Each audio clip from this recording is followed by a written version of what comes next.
दोस्तों नमस्कार, स्वागत है आप सभी का एक बार फिर से। चलिए जानते हैं राजस्थान की ताज़ा खबरों को। लेकिन उससे पहले अगर आपने अभी तक इस चैनल को सब्सक्राइब नहीं किया तो सब्सक्राइब कर लें, जिससे कि आपको राजस्थान की ताज़ा खबर रोजाना मिलती रहे। सबसे पहली खबर, राजस्थान में 126 करोड़ का घोटाला।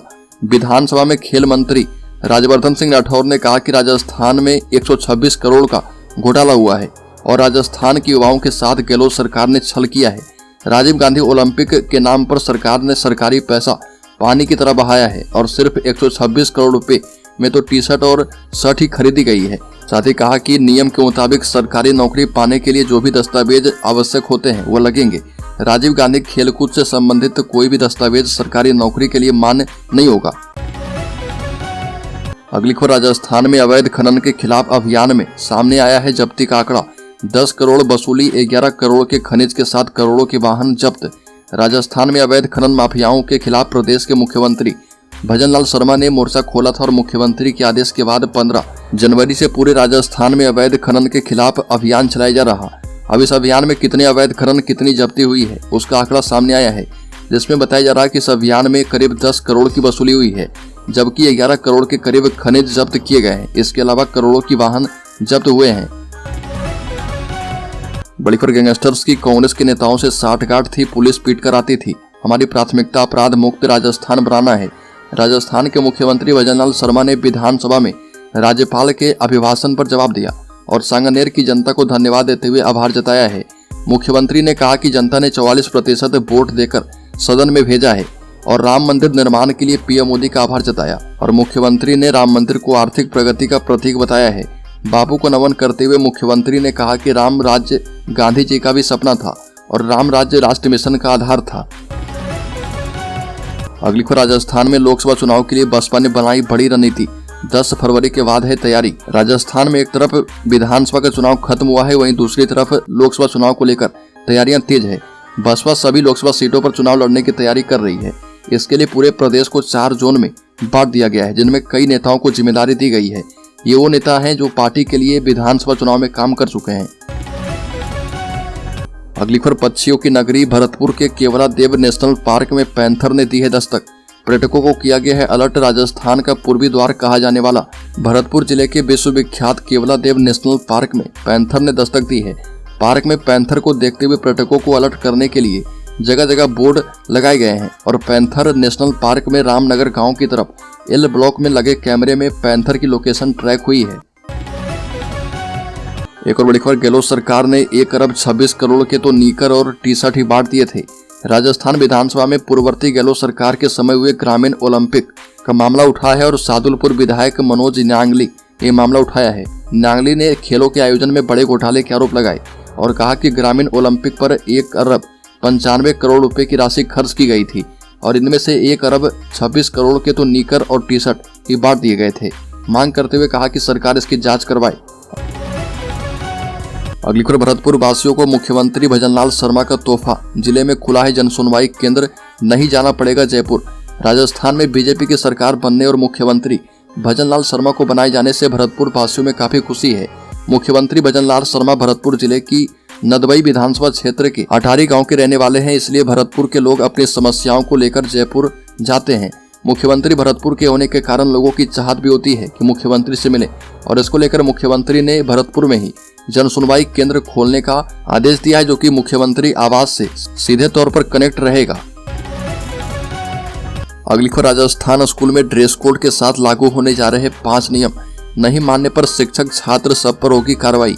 राजस्थान में विधायक बालमुकुंदाचार्य द्वारा स्कूल ड्रेस कोड का मुद्दा उठाया गया और उसके बाद से राजस्थान की मुस्लिम छात्राओं ने मोर्चा खोल दिया है। छात्राओं ने बालमुकुंद पर धार्मिक भावनाओं को आहत करने को लेकर गंभीर आरोप लगाए। वहीं शिक्षा मंत्री मदन दिलावर ने कहा कि स्कूल में ड्रेस कोड तो लागू है ही, अब इसे सख्ती से लागू किया जाएगा और इसकी जांच भी की जाएगी। जो भी ड्रेस कोड के नियम की अवहेलना करेगा उस पर कार्रवाई की जाएगी। बड़ी खबर, एक्शन में राजस्थान के शिक्षा मंत्री सभी स्कूलों में मां सरस्वती की मूर्ति आवश्यक कर दिया गया है और सभी का ड्रेस कोड भी अब समान कर दिया गया है। बता दें कि राजस्थान के शिक्षा मंत्री मदन दिलावर ने सभी स्कूलों में मां सरस्वती की मूर्ति और समान ड्रेस कोड लागू करने का आदेश दिया है। और राजस्थान के शिक्षा मंत्री मदन दिलावर ने राज्य के सभी स्कूलों में मां सरस्वती की मूर्ति स्थापित और ड्रेस कोड लागू करने का आदेश दिया है। आदेश में कहा गया कि सभी सरकारी और निजी स्कूलों में मां सरस्वती की मूर्ति लगाना अनिवार्य होगा और यह मूर्ति स्कूल के मुख्य प्रवेश द्वार पर लगाई जाएगी। इसके अलावा सभी स्कूलों में छात्र के लिए ड्रेस कोड लागू किया जाएगा। यह ड्रेस कोड छात्रों की उम्र और लिंग के आधार पर निर्धारित किया जाएगा।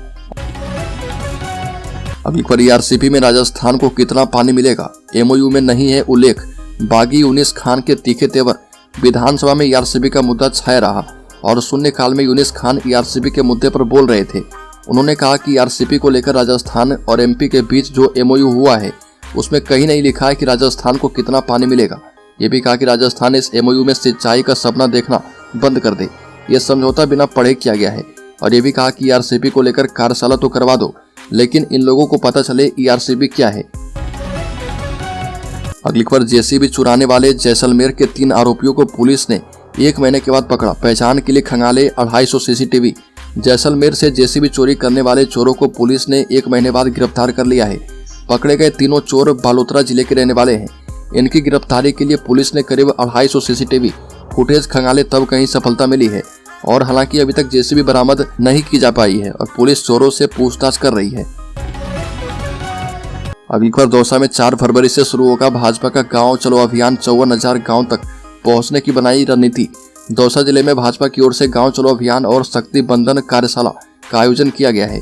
जिला मुख्यालय के एक मैरिज गार्डन आयोजित हुए कार्यक्रम में प्रदेश के महामंत्री मोतीलाल मीणा समेत अन्य पदाधिकारी और वक्ताओं ने संबोधित किया। महामंत्री मोतीलाल मीणा ने कहा कि भाजपा का गांव चलो अभियान का लक्ष्य 54,000 गांव तक पहुंचने का है। अगली खबर, भारत में बना है विश्व का पहला ओम आकार का मंदिर। बता दें कि राजस्थान के पाली जिले के जाटन गांव में ओम आकार का भव्य शिव मंदिर बन रहा है। जानकारी के मुताबिक ये 2024-25 के बीच बनकर तैयार हो जाएगा। ओम आकृति का यह दुनिया का पहला शिव मंदिर होगा और बता दें कि राजस्थान के पाली जिले के इस मंदिर का निर्माण किया जा रहा 250 एकड़ में बन रहे ओम के आकार के मंदिर का शिलान्यास साल 1995 में हुई थी। अगली खबर, जयपुर में पत्नी की हत्या करने वाले पति को कोर्ट ने सुनाई मरते दम तक कारावास की सजा। जयपुर महानगर द्वितीय की डीजे कोर्ट ने आपसी विवाद और मारपीट के चलते पत्नी की गला दबाकर हत्या करने के मामले में पति को आजीवन कारावास की सजा सुनाई है। जिला एवं सत्र न्यायाधीश महानगर द्वितीय बलजीत सिंह ने परिस्थिति जन्य साक्ष्य के आधार पर दोषी राम सिंह रावत को आजीवन कारावास की सजा सुनाई है और कोर्ट ने अपने आदेश में कहा कि जब कोई पति अपनी पत्नी की हत्या कर देता है तो पति पत्नी के बीच का अटूट रिश्ता और विश्वास गरिमा टूट जाती है। अगली खबर, राजस्थान बेरोजगार एकीकृत महासंघ ने तृतीय श्रेणी शिक्षक लेवल 1 भर्ती परीक्षा के अभ्यर्थी ने यथास्थिति नियुक्ति की मांग को लेकर अपना विरोध दर्ज करवाया और महासंघ के बैनर तले अभ्यर्थियों ने जयपुर में शहीद स्मारक पर प्रोटेस्ट किया। महासंघ के प्रदेश अध्यक्ष अशोक चौधरी ने कहा कि सरकार की ओर से कोर्ट में उचित पैरवी नहीं हो रही है और जिन प्रश्नों को लेकर मामला कोर्ट में फंसा हुआ है उनके जवाब भी पेश नहीं किए जा रहे। ये नहीं, ऐसे हजारों अभ्यर्थी हैं जिन्हें स्कूल तक अलॉट हो चुके हैं लेकिन नियुक्ति आदेश नहीं होने के चलते स्कूल के अंदर एंटर नहीं कर पा रहे। बड़ी खबर, अभ्यर्थी कर रहे सीईटी खत्म करने की मांग। बता दें कि जयपुर कांग्रेस सरकार में शुरू हुई समान पात्रता परीक्षा सीईटी को लेकर संशय बना हुआ है। सीईटी का आयोजन पिछले साल फरवरी में किया गया था और इसकी वैधता अवधि 1 साल तय की गई है। ऐसे में मई 2024 में सीईटी की वैधता समाप्त हो जाएगी। अब राजस्थान कर्मचारी चयन बोर्ड ने संकेत दिया है कि अगली सीईटी जुलाई अगस्त में करवाई जाएगी, लेकिन भाजपा सरकार ने अभी सीईटी परीक्षा को लेकर अपना रुख स्पष्ट नहीं किया है। वही नई सरकार आने के बाद अभ्यर्थी की ओर से सीईटी परीक्षा का विरोध किया जा रहा है। अगली खबर, सरकारी अस्पतालों के औचक निरीक्षण पर निकले सीएस सुधांशु पंत। 30% कर्मचारी मिले गैरहाजिर। बता दें कि राजस्थान के मुख्य सचिव सुधांशु पंत अस्पताल के औचक निरीक्षण करने जयपुर के सरकारी अस्पताल ऑफिस पहुंचे। प्रदेश में चिकित्सा सेवाओं की सुदृढ़ता के लिए सीएम और सीएस ने औचक निरीक्षण के निर्देश दिए थे, जिसके तहत 24 या 28 जनवरी तक संभागीय आयुक्त, कलेक्टर, एसडीएम, तहसीलदार की ओर से औचक निरीक्षण में कई खामियां मिली है। निरीक्षण में 30% कर्मचारी गैर हाजिर पाए गए। वहीं इमरजेंसी सेवाओं में 10% मरीज बिना उपकरणों के पाए गए हैं।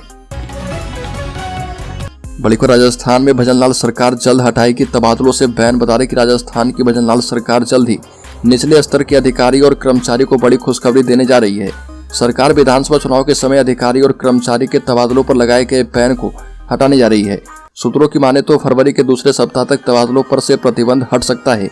उसके बाद विभिन्न विभागों में बड़ी संख्या में तबादले हो सकते हैं और तबादलों में विधायकों की डिजायर को तरजीह दी जाएगी। जानकारी के मुताबिक फरवरी के दूसरे सप्ताह में तबादलों से बैन हटाने के बाद सरकार कुछ समय के लिए जरूरी तबादलों की सूची जारी करने में व्यस्त रहेगी।